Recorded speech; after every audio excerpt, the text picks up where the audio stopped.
আসসালামু আলাইকুম। হ্যালো বন্ধুরা, কেমন আছো? ইব্রাহিম চলে এসেছে তোমাদের মাঝে। দেখো, ইব্রাহিমের বাসায় তার আন্টি আসছে বেড়াতে।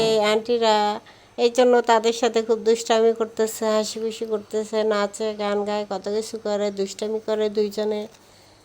এই যে দুইজনে হাত দিয়ে দুষ্টামি করে, এদিকে ও এদিকে, দুইজনে হাত দিয়ে দুষ্টামি করতেছে। সে না পেরে একদম শুয়ে পড়ছে সোফার উপর, এখন পারে না। এই জন্য কী করছে, শুয়ে পড়ছে। আবার উঠে দাঁড়াবে, আবার হাসবে, আবার গান গাইবে, এই করতেছে।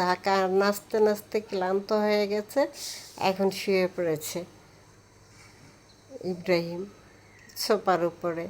একটু পরেই আবার উঠে যাবে, ওই যে দুষ্টামি করার জন্য শুয়ে শুয়ে হাত দিয়ে, ওই যে হাত দিয়ে দুষ্টামি করতেছে, পা দিয়ে দুষ্টামি করতেছে।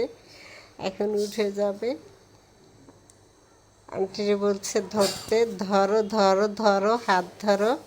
এখন হাত ধরতেছে, দেখাইতেছে, উঠো উঠো, উঠতেছে। এই তো এখনই উঠে যাবে, এখনই উঠে যাবে। তারপরে নাচ করবে। গান তো শুনতেই আছে। কি গান শুনে ইব্রাহিম, শুনলে আপনারা অবাক হয়ে যাবেন কি গান শুনে। টুকুমনি ওঠো, দাঁড়াও, তাড়াতাড়ি দাঁড়াও, তোমার বন্ধুরা তোমাকে দেখতেছে। তুমি কি গান শুনতেছ বলো তো?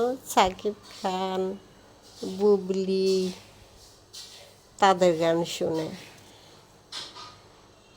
গান আর গান, সারাদিন গান শুনে, সারাদিন মোবাইল একটা হাতে লাগবে, তা না হলে তার চলবে না। এখন শুয়ে পড়েছে হাসতে হাসতে, দুষ্টামি করতে করতে ক্লান্ত হয়ে শুয়ে পড়েছে। দেখো, আবার দাঁড়াবে, আবার নাচবে।